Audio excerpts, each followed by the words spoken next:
பரலோக ராஜ்யத்தினுடைய ரகசியங்களை அறியும்படி ஆண்டவர் கிருபை பாராட்டி இருக்கிறார்.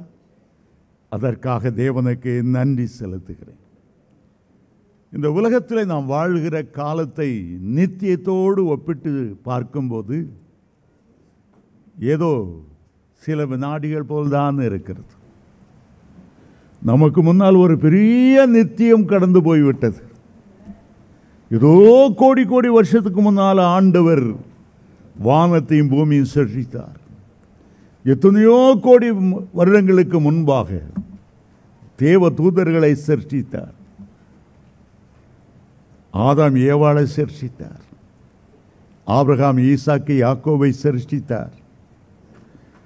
புதிய ஏற்பாட்டிலே நம்மை ஆண்டவர் சிருஷ்டித்து இந்த உலகத்தில் வாழும்படி ஒரு நல்ல வாழ்க்கையை தந்திருக்கிறார். இந்த உலக வாழ்க்கை முடித்த பிறகு இன்னொரு பெரிய நித்தியத்துக்குள் கடந்து போக போகிறோம். இந்த பூமிக்குரிய வாழ்க்கை உண்மையான வாழ்க்கை அல்ல. இனி வருகிற நித்தியத்துக்கு, இனி வரப்போகிற பரலோக ராஜ்யத்துக்கு நம்மை ஆயத்தப்படுத்துகிற ஒரு வாழ்க்கை.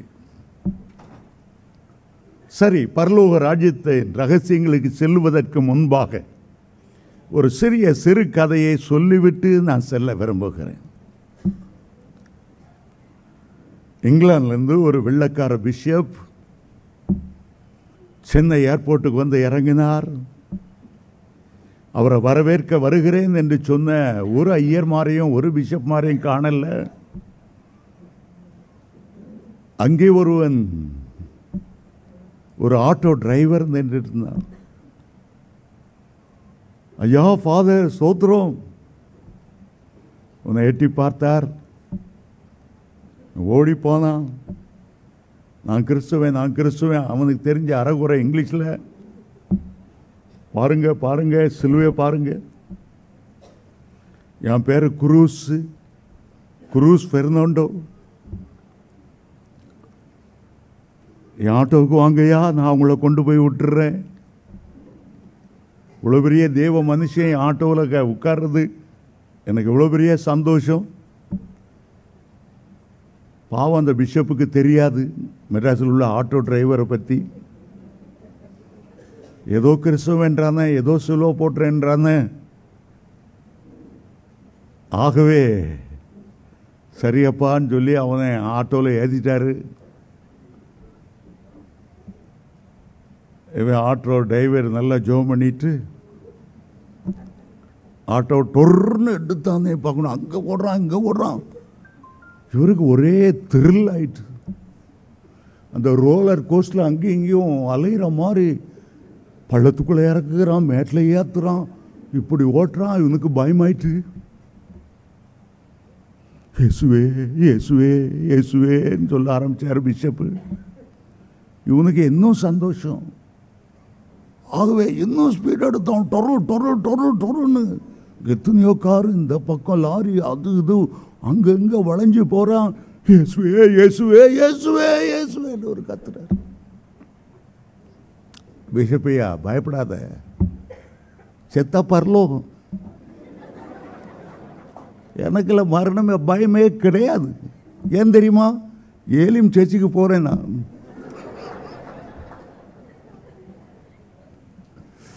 இப்ப பாரு, இந்த இரும்பை ஏற்றிட்டு போதே ஒரு நீள பெரிய லாரி.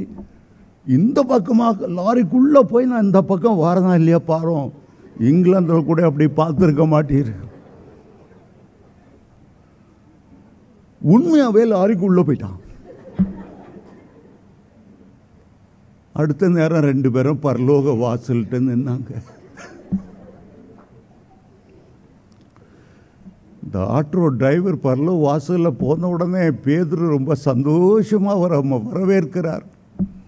முத்து வாசல் வழியா அங்கே பார்த்தா பெரிய அலங்காரம். ஒரு தலையில் ஒரு கிரீடம் வச்சாச்சு. ரெட் கார்பெட் வரவேற்பு. நிறையா ட்ரம் வாசி காலம் ஊதி பிப்பி பிப்பி பிப்பின்னு அவரை அழைச்சிட்டு போகிறாங்க. யார? ஏலிம் ஆட்டோ டிரைவரை.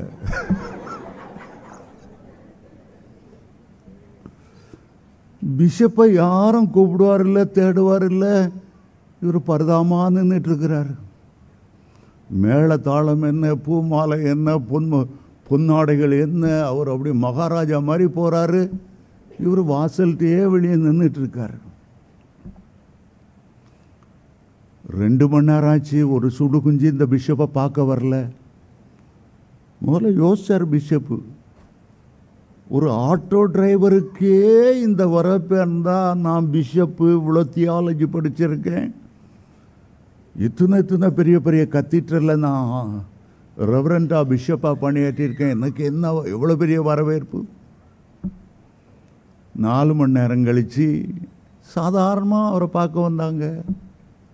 யாரும் அவருக்கு ரெட் கார்பெட் விரிக்கல, மேளதாளம் இல்லை, ஒன்றும் இல்லை. இவருக்கு வந்ததே கோபம். பேதுரு ராயப்பரை பார்த்து, என்னையா ஒரு யாரை மதிக்கணும் தெரியும், ஆஃப்டர் ஆல் ஒரு ஆட்டோக்காரனுக்கு அந்த வரவேற்பு என்ன, ஒரு சுடுகுஞ்சும் கவனிக்கல, என்ன இது பரலோகத்தில், இது என்ன அரசாங்கமா? இல்லையா பிஷப் ஐயா, கோபப்படாதையும், அவன் ஆட்டோவில் யார் ஏறினாலும் இயேசுவை பற்றி நினைக்காம இருக்கவே மாட்டாங்க. முதல்ல எங்களை காப்பாத்தோன்னு எல்லாரும் ஜெபம் பண்ணுவாங்க.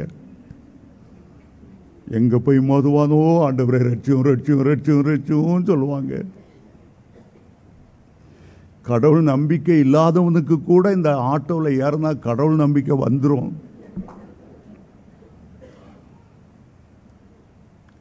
அவன் அவ்வளோ வேற கடவுளை தேட வச்சதுனால தான் அவனுக்கு பரலோகத்தில் அவ்வளோ மதிப்பு.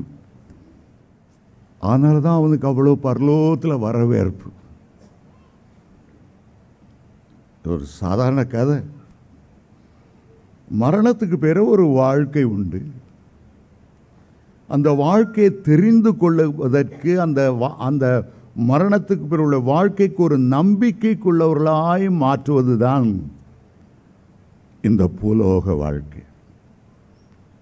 ஆகவே கடந்த 9 வாரங்களாக ஒவ்வொரு புதன்கிழமை தோறும் பரலோகத்தை பற்றி, பரலோகத்தில் உள்ள தேவதூதர்கள், கேராபீன்கள், சேராபீன்கள், 4 ஜீவன்கள், 24 மூப்பர்கள், பரலோகத்தில் உள்ள வாசஸ்தலங்கள், ஒவ்வொரு பகுதியாய் நாம் தியானித்து கொண்டே வந்தோம். இன்றைக்கும் கூட வேதத்தை திறந்து கொள்ளுங்கள். வெளிப்படுத்தின விசேஷம் 19ஆம் அதிகாரம்.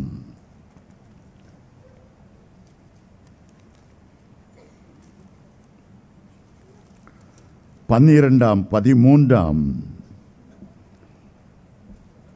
வசனங்களை நாம் வாசிக்க போகிறோம். பின்பு பரலோகம் திறந்திருக்க கண்டேன். இதோ ஒரு வெள்ளை குதிரை காணப்பட்டது. அதன் மேல் ஏறி இருந்தவர் உண்மையும் சத்தியமும் உள்ளவர் எனப்பட்டவர். அவர் நீதியாய் நியாயம் தீர்த்து யுத்தம் பண்ணுகிறார்.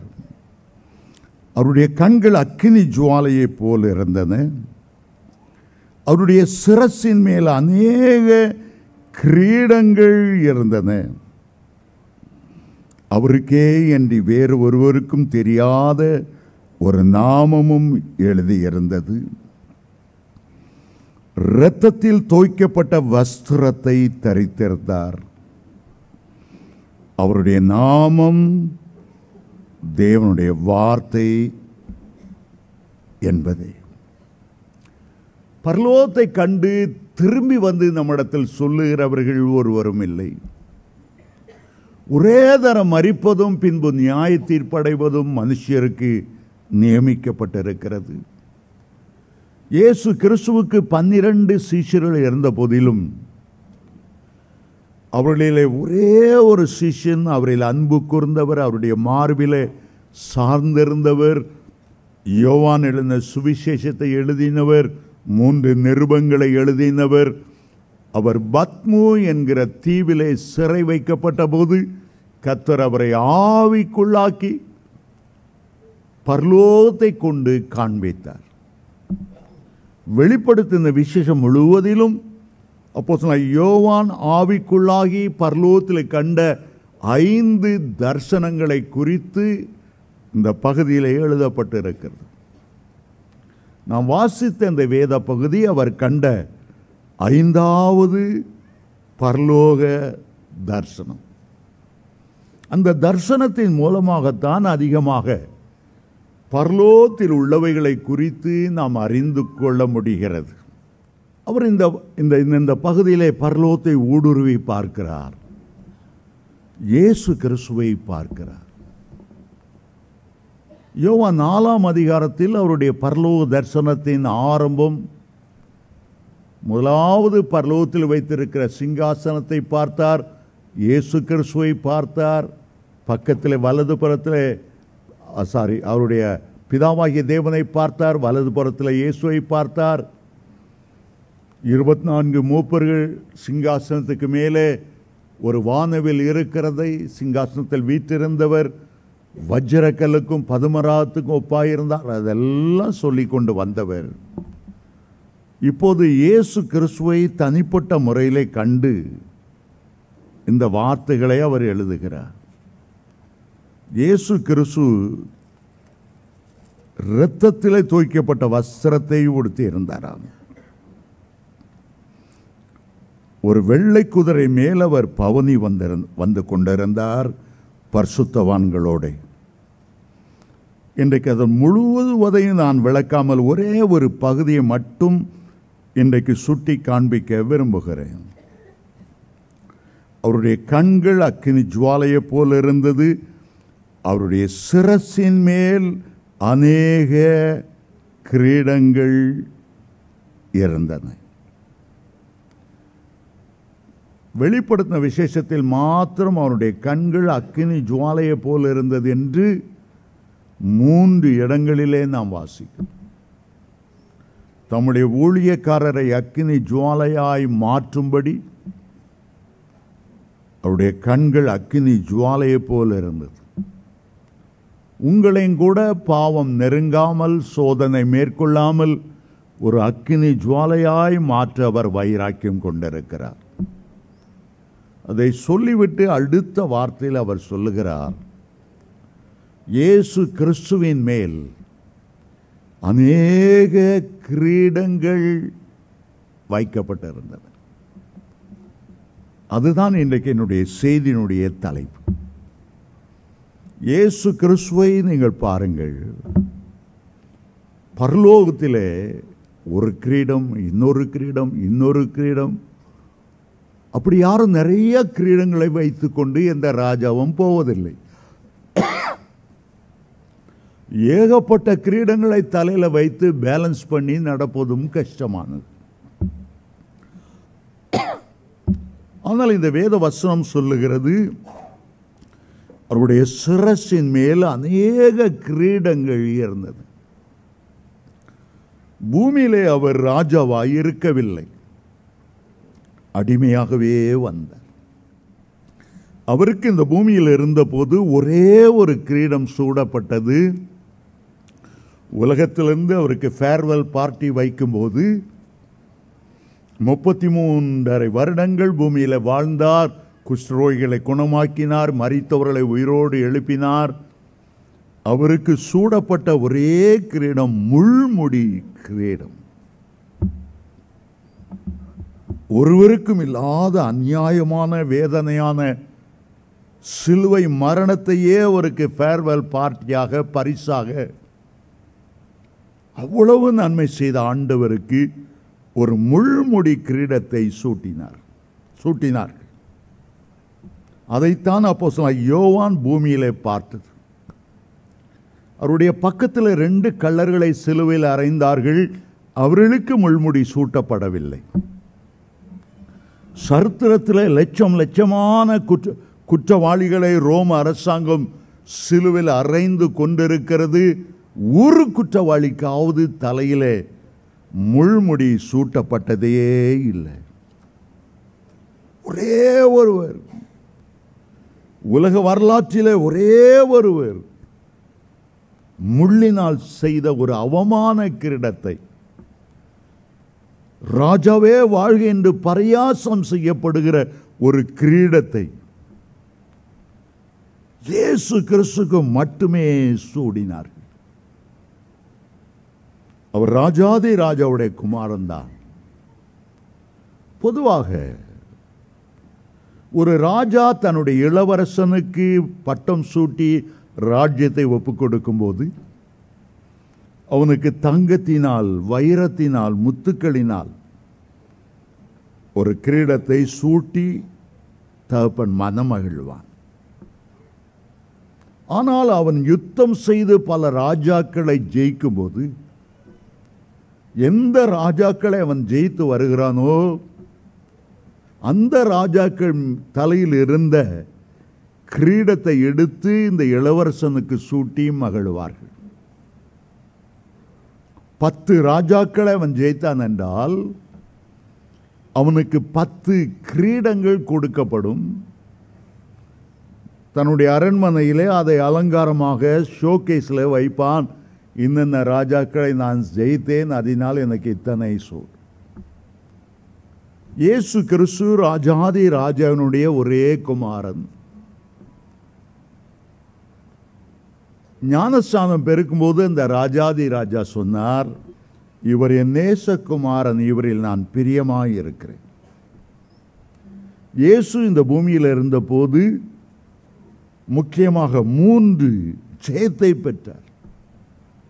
உலகத்தின் மேல் ஒரு ஜெயம், மாம்சத்தின் மேல் ஒரு ஜெயம், பிசாசின் மேல் ஒரு ஜெயம். வேறு வார்த்தையில் சொல்ல போனால் கண்களின் இச்சை ஜெயம், மாம்சத்தின் இச்சையிலே ஒரு ஜெயம், ஜீவனத்தின் பெருமையிலே ஒரு ஜெயம். ஆகவே அவர் பல ஜெயத்தை இந்த பூமியில் இருக்கும் போதே அவர் பெற்றுக்கொண்டார். பிதாவான தேவன் சூட்டின கிரீடம் ஜெயத்தினால் வருகிற கிரீடம் என்றும் இயேசுவுக்கு கிடைத்தது என்று சொல்லலாம். நாம் எல்லாரும் கிரீடம் என்று சொல்லும்போது தலையிலே சூட்டப்படுகிற பொன்னினால் செய்து முத்துக்களால் அலங்கரிக்கப்பட்ட அல்லது வைரம் வைடூரியத்தினால் சிறப்பாக செய்யப்பட்ட கிரீடத்தை தான் நான் நினைக்கிறோம். காணப்படுகிற கிரீடமும் உண்டு, காணப்படாத கிரீடங்களும் உண்டு. 8ஆம் சங்கீதம் 3ஆம் வசனத்திலே கற்ற சொல்லும்போது 5ஆம் வசனத்தில் அவர் சொல்லும்போது, மனுஷனை உண்டாக்கினவர் அவனை மகிமையினாலும் கனத்தினாலும் முடிசூட்டினார். கனத்தின் கிரீடம் எப்படி இருக்கும், மகிமையின் கிரீடம் எப்படி இருக்கும்? வேதம் அதை கிரீடம் என்று சொன்னாலும் நாம் அதை பார்க்கக்கூடிய கிரீடம் அல்ல. இது நம்முடைய கண்களுக்கு புலப்படாத ஒரு கிரீடம். நீங்கள் ரட்சிக்கப்படும் போது பரலோக குடும்பத்திலே ராஜாதி ராஜானுடைய பிள்ளையாய் பிறந்திருக்கிறனால ரட்சிப்பின் கிரீடம் உங்களால் பார்க்க முடியாவிட்டாலும் ஒரு கிரீடம் போல இருக்கிறது. பரிசுத்தாவின் அபிஷேகத்தை பெறும்போது இந்த அபிஷேகம் உங்களால் காண முடியாமல் இருந்தாலும் தேவதூதருடைய பார்வையிலே, பாதாள பிசாசுகளின் பார்வையிலே உங்களுக்கு கிரீடம் சூட்டியிருப்பதாகவே அவர்கள் உணர்கிறார்கள். 103ஆம் சங்கீதத்திலே இன்னும் 2 கிரீடங்களை குறித்து அங்கே பேசுகிறார். சங்கீதம் 103 4ஆம் வசனம் சொல்லுகிறார், உன்னை கிருபையினாலும் இரக்கங்களினாலும் முடிசூட்டி, முதலாவது மகிமையினாலும் கனத்தினாலும், 2வது கிருபையினாலும் இரக்கங்களினாலும். ஏசாயா 62 3ஆம் வசனம் சொல்லுகிறது, நீ கர்த்தருடைய கையிலே அலங்காரமான கிரீடமாகும், தேவனுடைய கரத்திலே ராஜ முடியாகவும் இருப்பாய். இன்னும் அங்கே 2 கிரீடங்களை பற்றி சொல்லி இருக்கிறது. ஆனால் இயற்கையாய் மனிதனுடைய நிலைமை என்ன? ஆதாமிலிருந்து அவனுடைய நிலைமை வேதனையான ஒரு நிலைமைதான். ஆதாமுக்குள்ளே பாவம் வந்தது, மனுக்குலத்தை அது ஆண்டு கொண்டது. ஆதாமிலிருந்து சாபம் வந்தது, நம்முடைய சிரசின் மேல் தலைமுறை தலைமுறையாய் சாபம் என்கிற கிரீடம் வந்தது. முற்பிதாக்களிடத்திலிருந்து வியாதி என்கிற கிரீடம் வந்து சேர்ந்தது. நம்மேல அநீதி, அருவருப்பு, விபச்சாரம், வேசி பல கிரீடங்கள் உங்களை அறியாமலேயே வேதனையானவைகள் உங்களுக்கு வந்தது. பிறப்பிலே நாம் ஆதாமின் சந்ததியாய் இருந்தாலும் கிறிஸ்துவை ஏற்றுக்கொண்ட போது கிறிஸ்துவின் சந்ததியாய் மாறுகிறோம், கிறிஸ்துவின் சுதந்திரராய் மாறுகிறோம். இயேசு இந்த பூமிக்கு வரும்போது ஒரு முக்கியமான காரியத்தை செய்தார். ஒரு எக்ஸ்சேஞ்ச் ப்ரோக்ராம் போல. நண்பர் வருகிறார், சாம் உன் மொபைலை காட்டு. அவர் ஒரு மொபைல் வச்சிருக்கார், பழைய காலத்து டப்பா மாதிரி ஒன்றுக்கும் உதவாத மொபைல். நான் அவரை பார்த்து சொல்கிறேன், பழைய ஃப்ரெண்டு தானே? ஆமாம். நம்ம ரெண்டு பேரும் எல்கேஜியில் ஒன்றா படிச்சிருந்தோம். ஆமாம். அந்த காலத்தில் அந்த கம்மர் கட்டு மிட்டாயெல்லாம் நீ கொடுப்பா இல்லையா? ஆமாம். சரிப்பா, பாவம், என் மொபைலை நீ வச்சுக்க, உன் யூஸ்லெஸ் மொபைலை எனக்கு கொடு. அவனுக்கு பெரிய ஆச்சரியமாக இருக்கும். அதே போல் ஆண்டவர் சொல்லுகிறார், ஆதாமின் சந்ததியை வாருங்க, உங்கள் சிரசில் ஒரு சாபம் இருக்கு. ஆதாம் ஏவாள் அந்த சாபம் நெத்தி வேர்வை நிலத்தில் சிந்தும்படியான ஒரு சாபம், முள்ளையும் கொறுக்கையும் இந்த பூமி முளைக்குங்கிற சாபம். இந்த சாபத்தை எனக்கு தான், என்னுடைய ஆசீர்வாதத்தை நான் உனக்கு தருகிறேன், என்னுடைய ஆசீர்வாதத்தை உனக்கு தருகிறேன். அப்போ ஆதாம் அங்கிருந்து வாராரு, மனுக்குலத்தை ரெப்ரசன்டேட்டிவா. ஆதாமுக்கு பின்னால ஆதாமினுடைய சந்ததியா நாம நிற்கிறோம்.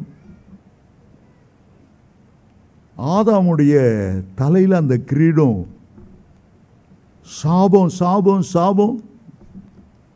பெஞ்சதிக்கு சாபம், பூமிக்கு சாபம். இந்த சாபத்தினால பூமி முள்ளை முளைப்பித்தது. அந்த முள்ங்கிற சாபத்தை இயேசுநாதர்கிட்ட கொடுத்துட்டு இயேசுநாதர்கிட்ட இருக்கிற ஆசீர்வாத கிரீடத்தை நாம பெறுகிறோம். இதுதான் சிலுவையில் உள்ள எக்ஸ்சேஞ்ச். ஏன் சிலுவையில் அவர் முள்முடி சூட்டப்பட்டார்? உங்களுடைய தலையில் இருக்க அந்த சாபந்தான் முள்முடியாய் அவருடைய சிரசிலே மாறி ராஜாதி ராஜா தேவகுமாரனுடைய ஆசீர்வாதங்கள். அது சாதாரண ஆசீர்வாதங்கள் அல்ல, வெறும் உலகத்தின் ஆசீர்வாதங்கள் மட்டுமல்ல. எபேசியர் 1:4 சொல்லப்பட்டபடி உன்னதத்துக்குரிய ஆசீர்வாதங்கள், ஆவிக்குரிய சகல ஆசீர்வாதங்கள், நித்தியத்துக்குரிய ஆசீர்வாதங்கள். பரலோகத்தில் பார்க்கிறோம், அவருடைய சிரசில் அநேக கிரீடங்கள் இருக்கின்றன. எதற்காக? அவைகளை நமக்கு கொடுப்பதற்காகவே பரலோகத்தில் அந்த கிரீடங்களை நாம் பார்க்கிறோம். பரலோகத்தில் என்னென்ன வகையான கிரீடங்கள் இருக்கின்றன?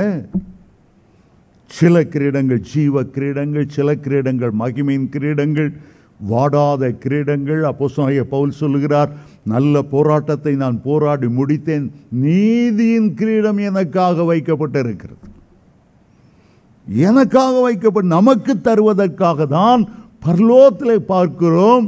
இயேசு கிறிஸ்து வெள்ளை குதிரையில் வருகிறார். அவருடைய கண்கள் பட்சிக்கிற அக்கினியை போல இருக்கிறது. இரத்தத்தால் தோய்க்கப்பட்ட வஸ்திரத்தை தரித்திருக்கிறார். அவருடைய கிரீடத்தை நமக்கு சூட்டுவதற்காக.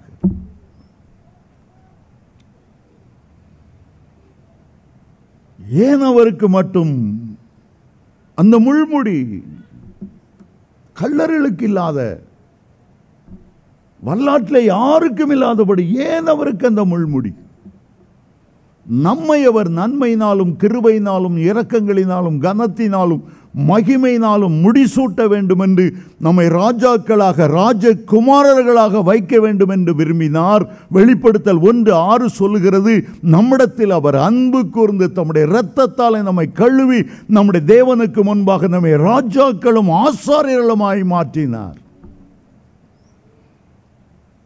நம்முடைய பெயர்களை பரலோகத்தில் எழுதினது மட்டுமல்ல, மகனே நீ ஆள பிறந்தவன், நீ ராஜ குடும்பத்தில் பிறந்தவன், நீ மற்றவர்களை ஆள வேண்டுமே தவிர பாவமோ பிசாசோ உன்னை ஆளக்கூடாது. இந்த கிரீடம் உனக்கு ஞாபகார்த்தமாய் இருக்கட்டும். மனுக்குலம் தன்மேல் இருந்த சாபமாகிய முள்ளை இயேசுடைய தலையிலே சூடினார்கள். இயேசு அதை பெற்றுக்கொண்டு தன்னுடைய ஆசீர்வாத கிரீடத்தை நம்மேலே சூட்டும்படி சித்தமானார்.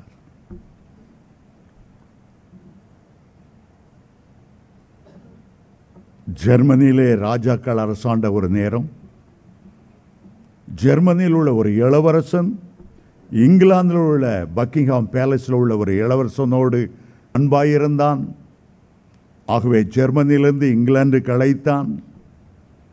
இங்கே உள்ள இளவரசன் அங்கே உள்ள ராஜ தர்பார் அறைக்கு கொண்டு போனார். 13ஆம் நூற்றாண்டிலிருந்து இங்கிலாந்தில் அரசாண்ட எல்லா ராஜாக்களுடைய படங்கள், முதல் ராஜா, இந்த 2வது ராஜா, 3வது ராஜா, ஒவ்வொரு ராஜாவாய அவங்களுடைய கிரீடங்கள் எல்லாம் அப்படியே எக்ஸிபிஷன் வைத்தது போல வைத்திருந்தார்கள். ஜெர்மானிய இளவரசன் ஒவ்வொன்றையும் பார்த்து கொண்டே வந்தான். கடைசியில் அங்கே ஒரு சின்ன ஆல்டர் இருந்தது. அந்த ஆல்டரில் இயேசு சிலுவையில் தொங்குவது போல ஒரு காட்சி, முள்களெல்லாம் தலையில் குத்தி முகத்தில் வழிவது போல ஒரு அகோரமான காட்சி. அந்த ஜெர்மன் இளவரசனுக்கு ஒன்றும் தெரியவில்லை. நண்பனை பார்த்து கேட்டான், ஏன் மற்ற ராஜாக்களெல்லாம் இவ்வளவு அழகழகு கிரீடங்களை வைத்து கொண்டிருக்கும் போது இந்த ஆல்டரில் ஏன் இப்படி ஒரு மனிதனுக்கு முள்ளினால் முடிய சூடியிருக்கிறார்களே ஏன் என்று கேட்டான். இங்கிலாந்து இளவரசன் சொன்னான், எங்களுடைய நாடு இவ்வளவு சீரும் சிறப்புமாய் உலகத்தை ஆளுவதற்கு இந்த முள்முடி சூட்டப்பட்ட கிறிஸ்துவே காரணம். சாஷ்டாங்கமாய் அவருக்கு முன்பாக விழுந்தார். எங்களுடைய ராஜாக்கள், எங்களுடைய மேன்மைக்கெல்லாம் அவர்தான் காரணம். விக்டோரியா மகாராணியை பார்த்து ஒரு ஆப்பிரிக்காவில் ஒரு பெரிய தலைவன் கேட்டான், ஏன் உங்களுடைய இங்கிலாந்து தேசம் இப்படி உலகமெங்கும் பரவி சீரும் சிறப்புமாய் இருக்கிற காரணம் என்ன? அந்த அம்மா பைபிளை உயர்த்தி காண்பித்து சொன்னார்கள், இந்த வேத புத்தகம்தான் காரணம். அதுபோல நாங்கள் ராஜாக்களும் ஆசாரியர்களுமாய் மாற்றி, வெளிப்படுத்தல் 5ஆம் அதிகாரம் 9, 10 வசனம் சொல்லுகிறது, எங்களை ராஜாக்களும் ஆசாரியர்களுமாய் மாற்றினீர், நாங்கள் இந்த பூமியிலே அரசாளுவோம். இந்த பூமிக்குரிய வாழ்க்கை முடிந்த 1000 வருஷம் வரும்போது கர்த்தர் எங்களுக்கு கொடுத்திருக்கிற அபிஷேகத்தினாலே நாங்கள் இந்த உலகத்தை அரசாளுவோம்.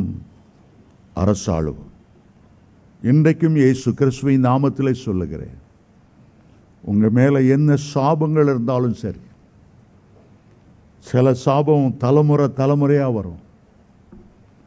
டாக்டர்கிட்ட போய் டயபெட்டிக் இருக்குன்னு சொன்னா உங்க அம்மாவுக்கு இருக்குதா, உங்க தாத்தாவுக்கு இருக்கா, குடும்ப ஹிஸ்டரியை கேட்பாங்க. சில சாபமான வியாதிகள் தலைமுறையாய் வரும். தகப்பன் அநியாயமாய் சம்பாதிக்க சொத்து பிள்ளைக்கு வரும்போது அவன் சம்பாதிச்சதுனால அதன் மூலமாக உள்ள சாபம் பிள்ளைகளுக்கு வந்துடும். தாயுடைய நகைக்காக பிள்ளைகள் சண்டை போடுவாங்க, போட்டி போடுவாங்க. தாய் விபச்சாரம் செய்து பொன்னையும் வெள்ளையும் சம்பாதிச்சு வச்சிருந்தா பிள்ளையை அதை பங்கு போட்டு கூறு போட்டு அது எடுக்கும்போது கூடவே சாபமும் வந்துடும். பல வகை சாபங்கள் எல்லாம் முள் போல இருக்கிறது. ஆனால் ஆண்டவர்கிட்ட வரும்போது என் முற்பிதாக்கள் என்ன பாவம் செய்தாங்க, சாபம் உண்டாச்சு, என்ன அதெல்லாம் தெரியாதப்பா. எனக்கு அப்பாவும் நேர் தான், அம்மாவும் நேர் தான்.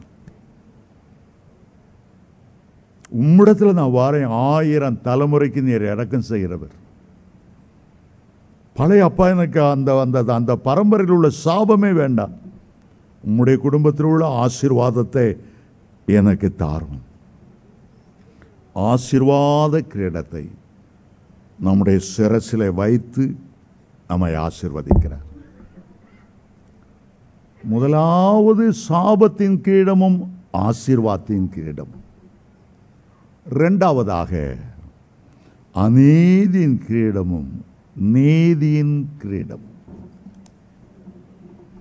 மனுஷனுடைய சிரசில் உள்ளதெல்லாம் அநீதி, அநியாயம், உண்மை இல்லை, உத்தமம் இல்லை, மனம் போல வாழ்கிறவன். ஏசாயா சொல்லுகிறார், எங்களுடைய நீதி எல்லாம் அழிக்கான கந்தை போல இருக்கிறது. ரோமருக்கு எழுதும்போது 3ஆம் அதிகாரத்தை சொல்ல, நீதிமான் ஒருவனும் இல்லை, ஒருவனாயிலும் இல்லை. மனுஷனுடைய நினைவுகள் தோற்றங்கள் எல்லாம் நித்தமும் பொல்லாதது, அநியாயம், அநீதி. எப்படியும் கொள்ளடிச்சாலும் சரி, எப்படி எவன் எக்கேடு கட்டு போனா எனக்கு பணம் வேணும், பணம் வேணும், இன்னும் பணம் வேணும். அரசியல்வாதிகள் பாருங்க, பேயாய் அலைகிறார். லஞ்சம் லஞ்சம் லஞ்சம். எதுக்கு? ஏன்பா இவ்வளவு கொள்ளடிச்சு வச்சிருக்கிறார்? 20 தலைமுறைக்கு இருந்தாலும் இன்னும் கொள்ளடிக்கணும். எஸ்டேட்டா, கிராமம் கிராமமா, ஏக்கர் ஏக்கமா, அநியாய கந்து வட்டி சொல்லி கட்ட பஞ்சாயத்து செய்கிறேன்னு சொல்லி அநீதி, அநியாயம். நீதிமன்றத்தை பார்த்தேன், அங்கே அநீதி இருந்தது என்று சாலமோன் ராஜா சொல்றார். குற்றவாளின்னு எல்லாருக்கும் தெரிஞ்சும் அவனை விடுதலை ஆக்கிடுவாங்க. லஞ்சம் தான் பேசக்கூடிய ஒரு நிலைமை. எங்கேயும் நீதி கிடைப்பதில்லை. மனசாட்சிப்படி தீர்ப்பளிக்கிற நீதிபதிகள் ரொம்ப குறைவாய் போய்விட்டார், இல்லாமலே போய்விட்டார்கள் என்று சொல்லக்கூடும். அப்போஸ்தலனாகிய பவுலும் தன்னுடைய வாழ்க்கையின் ஆரம்ப காலத்தில் ஒரு பயங்கரவாதியாய்த்தான் வாழ்ந்தார். கிறிஸ்துவ மார்க்கம் என்றால் அவருக்கு வெறுப்பு. அப்போஸ்தலர் 1:9 அதிகாரம் 1-2 வசனத்தை பார்த்தா, கிறிஸ்துவ மார்க்கத்தில் உள்ள சேர்ந்தவங்களை எல்லாம் கொண்டு போய் தமஸ்குங்கிற சிரியா தேசத்திலிருந்து எருசலேமை கொண்டு வந்து அவளை சிறையில் போட்டு கொலை பண்ணுறதுக்கு காத்திருந்தார். அப்போஸ்தலர் 8ஆம் அதிகாரத்தில் ஸ்தேவான் கல்லெறிந்து கொல்லப்படுவதற்கு ஒரு சாட்சியாக சாட்சியாக பவுல் விளங்கினார். அவ்வளோ அநீதி உள்ள ஒரு மனுஷனைத்தான் தமஸ்கு வீதியிலே ஆண்டவர் சந்தித்தார். பேரொளி வீசினது, மூங்குப்புற விழுந்தார். வெளிச்சத்தை பார்த்து, ஆண்டவரை நீர் யார்? ஆண்டவர் தன்னை பற்றி தான் யார் என்று சொல்ல கோடிக்கணக்கான வார்த்தைகள் இருந்தாலும் ஆண்டவர் அவனை பார்த்து முக்கியமாய் ஒரே ஒரு வார்த்தை சொன்னார், நீ துன்பப்படுத்துகிற இயேசுநாதான். நான் சிருஷ்டிகர்த்தர் என்று சொல்லவில்லை, சர்வ வல்லமையுள்ள தேவன் என்று சொல்லவில்லை, நான் மகிமையின் ராஜா என்று சொல்லவில்லை. கர்த்தரை அறிமுகம் செய்ய வேண்டும் என்றால் கோடிக்கணக்கான முறையிலே தன்னைத்தானே அவர் அறிமுகம் செய்ய வேண்டும். ஆனால் அவர் சொன்னது என்ன? நீ துன்பப்படுத்துகிற இயேசு நான் தான். அந்த வார்த்தை அவரை உடைத்தது. சிலுவைக்கு நேராய் ஒப்பு கொடுத்தார்.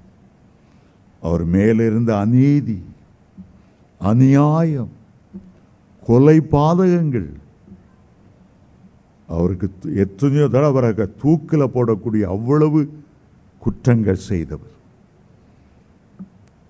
நான் அறியாமையினால் நான் அதை செய்தேன், நியாய பிரமாணத்தின் மேல் உள்ள வைராக்கியத்தினால் அதை செய்தேன், நான் அறியாமல் செய்தேன் என்று அவர் சொன்னதினாலே அவர் இரக்கம் பெற்றாராம். ஏன் இயேசு சிலுவையில் அப்படி சொன்னார்? பிதாவே அவர்களுக்கு மன்னி, தாங்கள் செய்கிறது இன்னதென்று அறியாமல் செய்கிறாங்க. கிறிஸ்தவர்களுக்கு விரோதமாய் அவர்களை அடக்குவது, வேதனைப்படுத்துவது, முள்ளிலே உதைக்கிறதற்கு சமானம் என்று அறியாமல் செய்கிறனால ஆண்டவர் மன்னிப்பு கொடுத்தார். ஆகவே அவர் சொன்னார், நீதியின் கிரீடம் எனக்காக வைக்கப்பட்டிருக்கிறது. அவருடைய அநீதியெல்லாம் எடுத்தார். இன்றைக்கும் கூட சிலுவை அண்டை வரும்போது உன்னுடைய பழைய வாழ்க்கையின் கொடூரம் எதுவாக இருந்தாலும், உன்னுடைய பாவங்கள் மலையளவு பெரியதாய் இருந்தாலும், இரத்தாம்பரம் போல சேப்பாக இருந்தாலும், அதை பஞ்சை போல மாற்றுகிறவர், உன்னுடைய பாவங்களை எடுத்து கடலின் ஆழத்திலே போட்டு விட்டவர். அவர் உனக்கு சூட்டுகிற கிரீடம்தான் நீதியின் கிரீடம் என்று அழைக்கப்படுகிறது. அதைத்தான் அப்போஸ்தலனாகிய பவுல் 2 தீமோத்தேயு 4:8 சொன்னார். என் தலையில முன்னால் இருந்த அநீதி அநியாயம்லாம் போயிட்டுது, கர்த்தர் தன்னுடைய நீதியின் வஸ்திரத்தை எனக்கு தரித்திருக்கிறார், எனக்கு நீதியின் கிரீடத்தை தரிப்பிக்கிறார். இயேசு சிலுவையில் அறையப்பட்ட போது அவருடைய நியாயம், நீதி அவரை விட்டு எடுபட்டு போயிற்று.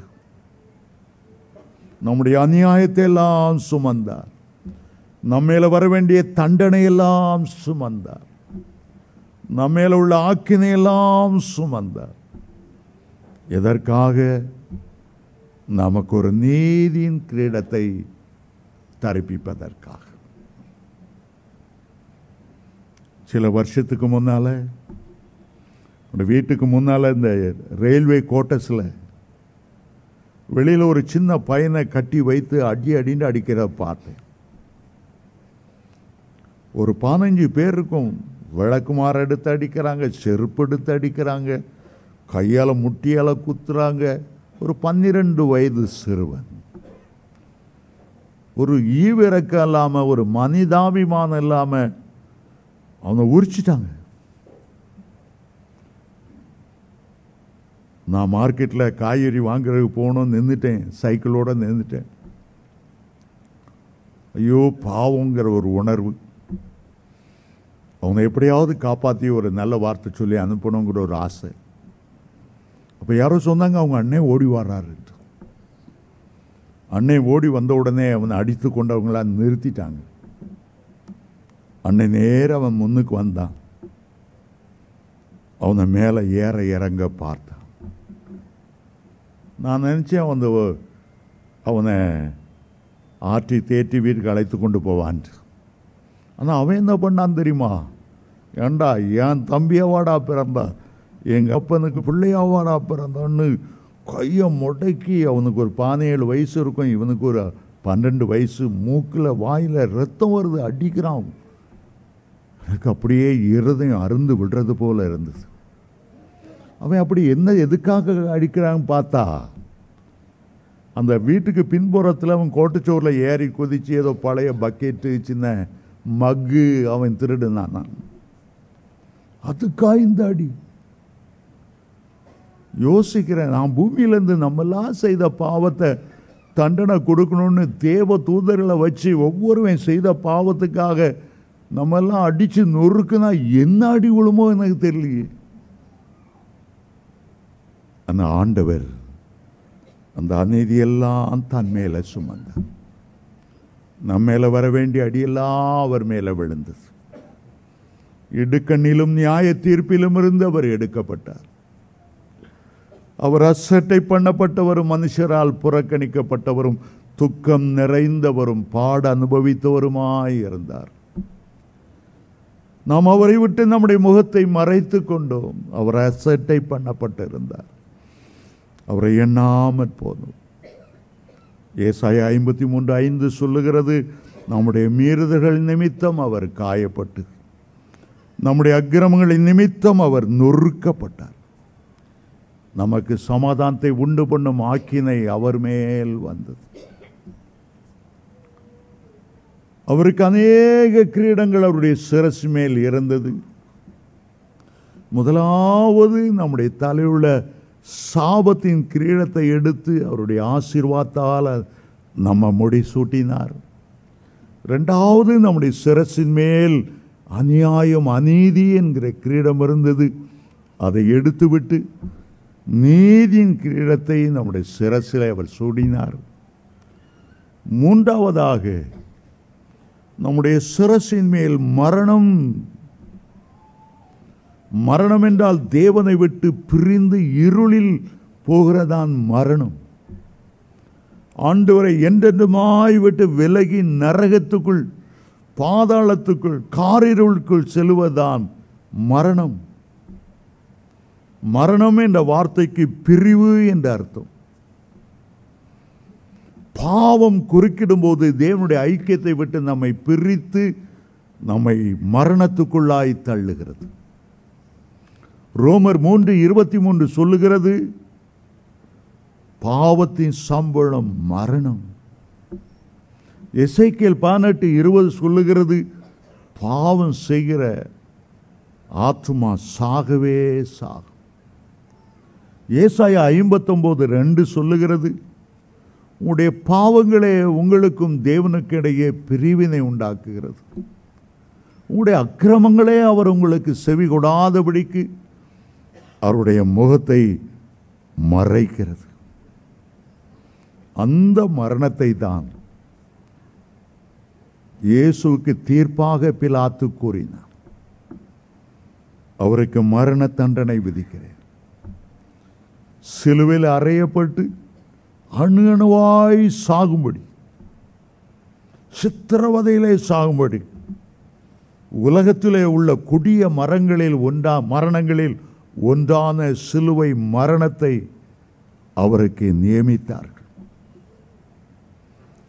இயேசு நம்முடைய சார்பிலே அந்த மரணத்தை ஏற்றுக்கொண்டு நமக்கு ஒரு பெரிய ஈவை கொடுத்தார். நித்திய ஜீவன், அழியாத பேரின்ப வாழ்வு, நித்தியமாய் மகிழ்ச்சியோடு பரலோகத்திலே வாழ்கிற ஒரு வாழ்க்கையை அவர் நமக்கு கொடுத்தார்.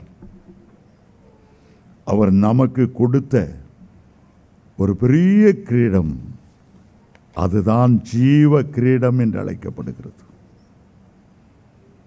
ஜீவன் உண்டாயிருக்கவும் அது பரிபூர்ணப்பட வந்தேன்.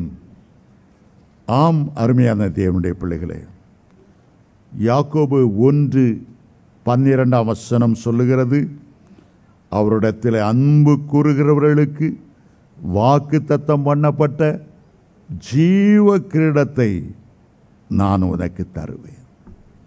அதுதான் ஜீவ கிரீடம்.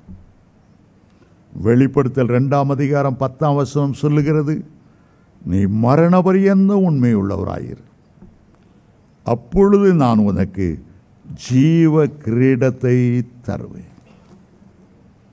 மரண கிரீடம் நம்மை விட்டு எடுபட்டு போய்விடுகிறது. ஏனென்றால் சிலுவையிலே நாம் ஒவ்வொருவருக்காக அவர் மரணத்தை ருசி பார்த்தார். சிலுவையிலே மரணத்தின் அதிபதியான பிசாசை நேருக்கு நேர் சந்தித்தார். ஜீவ காலமெல்லாம் மரண பயத்தினால் வாடுகிறவர்களை, அடிமைத்தனத்துக்குள்ளவர்களை விடுதலையாக்கும்படி. சிலருக்கு வர்ற பயத்தில் மரண பயம் ரொம்ப கொடிய பயம். அடுத்த நேரம் என்ன ஆகுமோ, சாகும்போது ஆயிரக்கணக்கான பேய்கள் வந்து, பிசாசுகள் வந்து என்னை பாதாளத்துக்குள்ள அந்த தீக்குள்ள என்னை இழுத்துட்டு போகுமோ, ஐயோ எங்கே போறேனோ தெரியலையே. பயங்கரமான மரண பயம். சென்னை சிறைச்சாலைக்குள்ளே பல ஆயிரம் முறை போயிருப்பேன். தூக்குக்காக காத்து கொண்டிருக்கிற கைதிகளை பார்க்கும்போது நிமிஷத்துக்கு நிமிஷம் சாவாங்க. ஐயோ, தூக்கு கயிறு கழுத்தில் இருக போதே, ஐயோ நாக்கு நாய் நாக்கை போல தொங்குமே, ஐயோ கண்ணு பிதுங்கி வெளியே வருமே, ஐயோ தூக்கு கயிறுக்கு அப்பால என்ன இருக்கிறது. சில கைதிகள் சொல்லியிருக்காங்க, பிரதர் தூக்கு தண்டனை பெரிய தண்டனை இல்லை, ஆனா தூக்குக்காக காத்து கொண்டு இருக்கிற தண்டனை தான் பெரிய தண்டனை. மரண பயம் அவ்வளவு கூடியது. ஆனால் இயேசு கிறிஸ்து உனக்கு நித்திய ஆயுளை தருகிறேன், பயப்படாதே. வெளிப்படுத்தல் 1:18 சொல்லுகிறார், மரித்தேன் ஆனாலும் சதா காலங்களில் உயிரோடு இருக்கிறேன், பயப்படாதே. மரணத்துக்கும் பாதாளத்துக்கும் உரிய திறவுகோல்களை நான் உடையவராய் இருக்கிறேன். ஆகவே அந்த பயத்திலும் நம்மை விடுதலையாக்கி பரலோக நம்பிக்கை தந்து, நான் மரண இருளின் பள்ளத்தாக்கில் நடந்தாலும் பொல்லாப்புக்கு பயப்படேன், தேவரீர் என்னோடு கூட இருக்கிறீர், உமது கோலும் தடியும் என்னை தேற்றும். நாலாவதாக இன்னொரு கிரீடத்தை நாம் பார்க்கிறோம். 1 பேதுரு 5:4 வாசிக்கும் போது ஒரு மகிமையின் கிரீடத்தை குறித்து அங்கே சொல்லி இருக்கிறது. மகிமையின் கிரீடம் மட்டுமல்ல, அந்த வார்த்தை சொல்லுகிறது, மகிமையான வாடாத கிரீடத்தை பெறுவீர்கள். ஒரு மனுஷனுடைய சிரசிலே அவமான கிரீடம் இருக்கிறது. பிசாசு மனுஷனை அவமானப்படுத்துகிறான், பிசாசு நிந்தைகளை கொண்டு வருகிறான், பரியாசங்களை கொண்டு வருகிறான், அவனுடைய உள்ளத்தை வேதனைப்படுத்துகிறான். இயேசு கிறிஸ்து சிலுவையில் தொங்கும்போது அவருடைய சரீரை வைத்த பாடுகளை பார்க்கிலும் அவருடைய உள்ளத்தின் பாடுகள், அவருடைய ஆத்துமாவின் பாடுகள், அவருடைய ஆத்துமாவிலே ஆவியிலே வந்த கலக்கங்கள், அவருடைய முகத்திலே காரி காரி துப்பின எச்சில்கள் கூட அவர் முகத்தை மறைக்கவில்லை. அவரை நிர்வாண கோலத்திலே சிலுவையில் அறைந்தார்கள், வஸ்திரங்களை எல்லாம் பங்கு போட்டு எடுத்து கொண்டார், அவமானப்படுத்தினார். தலையில ஓங்கி ஓங்கி கொட்டி, உன்னுடைய தலையில கொட்டினது யார்? தீர்க்கதரிசன வரத்தில் கண்டு சொல்லு, பரியாசம் பண்ணினார். அவருடைய கையில ஒரு கோலை கொடுத்து முழங்கால் படியிட்டு, யூதருக்கு ராஜாவா, பரியாசம் பண்ணினார். மற்றவர்களை தான் ரட்சித்தான், இவனை ரட்சிக்க திராணி இல்லை. அவ்வளவற்றையும் பொறுமையோடு சகித்தார். நம்மேல வர வேண்டிய அவமானங்கள், நம்மேல வர வேண்டிய அவமானங்கள், எத்தனை முறை நாம் அவமானப்படாதபடி ஆண்டவர் நம்மை பாதுகாத்து கொண்டார். எத்தனை முறை நம்முடைய பெயர்கள் ரிப்பேர் ஆகாதபடி அவருடைய கிருபை நம்மை மூடி காத்தது. நம்மை பற்றி அந்தரங்க அருவருப்புகள் வெளியே தெரியாதபடி இயேசு எவ்வளவு கிருபையாய் தம்முடைய இரத்தத்தால் நம்மை மூடினார். நமக்கு வர வேண்டிய அவமானத்தை அவர் தாமே சுமந்தார். அவருடைய சிரசில் உள்ள மகிமையின் கிரீடத்தை எடுத்தார். நான் உன்னில் அக்கிரமத்தை காண்பதில்லை, யாக்கோபிலே நான் குற்றத்தையும் இஸ்ரவேலிலே நான் அக்கிரமத்தையும் காண்பதில்லை. உன்மேல் வர வேண்டியதெல்லாம் நான் சுமந்து விட்டேன், நான் உன்னை ஆக்கினைக்குள்ளாக தீர்ப்பதில்லை. விபச்சாரத்தில் கையும் களவுமாய் பிடிப்பட்ட ஒரு பெண்ணை இழுத்து கொண்டு வந்தார்கள். கல்லறியும்படி எல்லாரும் கையில் கல்லை வைத்திருந்தார்கள். ஆனால் இயேசு அவளுக்கு வர வேண்டிய ஆக்கினையும் தன்மையை ஏற்றுக்கொண்டதினால் எல்லாரையும் மனசாட்சியில் கடிந்து கொள்ள செய்து அவர்களெல்லாம் போன பிறகு, மகளே, நானும் உன்னை ஆக்கினைக்குள்ளாக தீர்ப்பதில்லை, நீ போ, இனி பாவம் செய்யாதே. நான் நினைக்கிறேன் அவள் மனம் திரும்பி தூய வாழ்க்கை வாழ்ந்திருப்பாள். அவளுக்காகவும் மகிமையின் கிரீடம் பரலோகத்தில் நிச்சயமாய் வைக்கப்பட்டிருக்கும். ஆண்டவர் சொல்லுகிறார், என் நிமித்தமாய் நீ அவமானப்பட்டாயோ, நிமித்தம் உன்னை நிந்தித்து துன்பப்படுத்தி பலவிதமான தீமையான மொழிகளையும் உங்கள் மேல் பொய்யாய் சொல்வார்கள், என்னால் சந்தோஷப்பட்டு களி கூறுங்கள், பரலோகத்தில் உங்களுடைய பலன் மிகுதியாயிருக்கும். அப்படிப்பட்டவர்களுக்கும் கூட ஆண்டவர் மகிமையின் கிரீடத்தை வைத்திருக்கிறார். அவமான கிரீடத்தை அவர் சூடினார். அவமானத்தால் வருகிற ஆக்கினை தன்மையில ஏற்றுக்கொண்டார். ஒரு மகிமையின் கிரீடத்தை நமக்கு சூட்டுகிறார். ஐந்தாவதாக, கடைசியாக 1 கொரிந்தியர் 9:25 வாசிக்கும் போது அழிவுள்ள கிரீடத்தையும் அழிவில்லாத கிரீடத்தையும் குறித்து வாசிக்கிறோம். அவர் சொல்லுகிறார், பந்தயத்துக்கு போராடுகிற யாவரும் எல்லாவற்றிலும் இச்சை அடக்கமுள்ளவர்களாக இருப்பார்கள். அவர்கள் அழிவுள்ள கிரீடத்தை பெறும்படி அப்படி செய்கிறார்கள். ஆனால் நாமோ அழிவில்லாத கிரீடத்தை பெறும்படி அப்படி செய்கிறோம். ஆண்டவர் நம்முடைய சிரசிலை சூடுகிறது அழிவில்லாத நித்தியமாய் இருக்கிற ஒரு கிரீடம்.